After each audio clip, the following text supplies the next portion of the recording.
prominent Nigerians have begun to come out and give their opinion over the underperformance of this government. The former Speaker of the House of Representatives, Right Honorable Dogara, seems not to be happy with many politicians across the nation. This may be due to their obvious maladministrative practices and how they are executing their political powers. Dogara is blowing hot and sending a strong warning to Nigerians that there is an urgent need to deal with judges and compel them to impeach president who is performing below expectation. Problems afflicting our country is the failure of rational discourse. And I will highlight this. Just yesterday, two people called me. One, of course, from the South. He said, I heard that you're going to engage in this dialogue.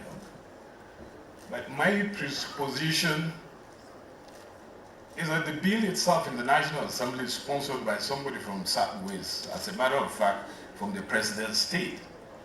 Now, don't you think that this is President Tinubu's attempt at third term, so that after he's completed his tenure in the presidential democracy, he can now transit to a prime minister?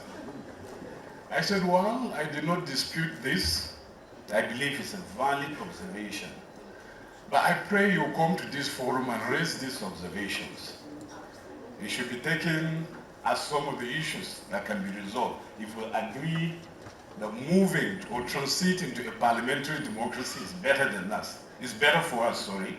And the only challenge is that someone is trying to use it in order to further his own personal agenda. I think we can resolve that by just a phrase, not even a proviso in the Constitution that we'll craft after this.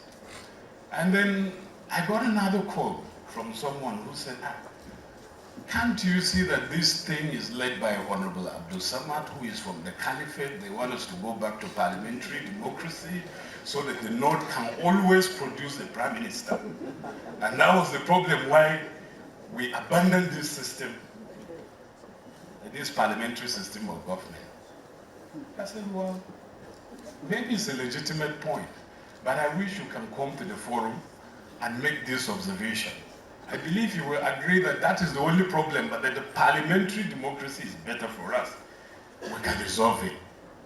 So this informs us about how difficult it is in the context of our country to hold a rational discourse such as this. But let's delve into the issues she has raised. I hope I have some time. 2 minutes. I won't be able to say what I want to say in 2 minutes, but let me attempt to say that. You see, everything about societal progress boils down to leadership. And leadership is not a job. It is a responsibility. That is where we get it wrong. Responsibility to take accountability for yourself as a leader, and then to be able to hold those serving for you or with you accountable. It is about ensuring or insisting that everyone around you play according to the rules, which is fairness, and then holding accountable those that do not, which is justice. You see, the major problem with the presidential system of government that we practice now is not the fact that we borrowed it from the US. I can tell you that for free, that those who copied from the American Constitution didn't do a wonderful job. And I got to know this in my undergraduate days. Before I left the university, the thesis I worked on was the vertical and horizontal distribution of powers under the American and Nigerian Constitution, a comparative analysis. That was the topic. And I was supervised from someone who has PhD and an American, Professor Austin. Later, he was Dr. Austin then, when he supervised me. And he made available to me the founding documents, the arguments, the Federalist Papers, all of them at that age. I studied them and saw which part of the American Constitution we took and which one we abandoned. And the problem with the presidential system of government is buried in those differences or derogations. that those who copied and created and carved the 1979 Constitution, which we are practicing with some amendment, made. So it is not the American system that we copied 100%. I'll give you 2 examples. In the US, for instance, well, impeachment of the executive is real. It can happen. Even judges can be impeached.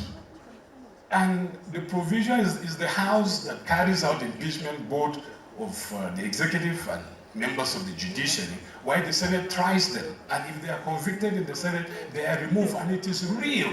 But in the Nigerian Constitution, Section 143 doesn't provide anything about impeachment. It just mentioned it. Let me make this point and then I'll close there. It just mentioned it because at the end of the day, everything the National Assembly has done, it will be handed over to a committee of 7, they call them people of impeachable character. I don't know where we can find these angels. And then their determination is final. It cannot even be queried by the National Assembly or any court in Nigeria. And then these 7 people of impeccable characters are appointed by the Chief Justice of the Federation, who himself is an appointee of the President. How do you make this thing real, this impeachment of the thing? So without this sanction, sorry, we don't have the Office of the Independent Counsel in Nigeria. Just all this issue of contradictory judgments coming from the court. In the US, it can be dealt with. But in Nigeria, no. Because the power to deal with judges is rests in the NJC. So that is in breach of the laws or rules of natural justice, where the judiciary get to determine what should happen to members of their own profession that are found wanting. And I said this last, maybe to elicit some laughter. At the meeting of Body of Benches after we were done, journalists were trying to interview me about what was happening. Record that many Nigerians are not happy with the current economic situation of the country.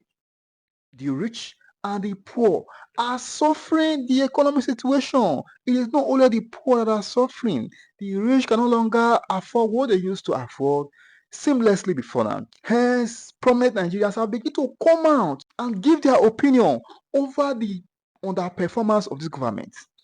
Recently, Aregbesola, who is a strong disciple of the President Bola Ahmed Tinubu, sent a strong message to the President warning him that if something urgent is not done to turn the economic life of the nation positively, that Nigerians may resort to self-help, thereby igniting revolution that may be irresistible.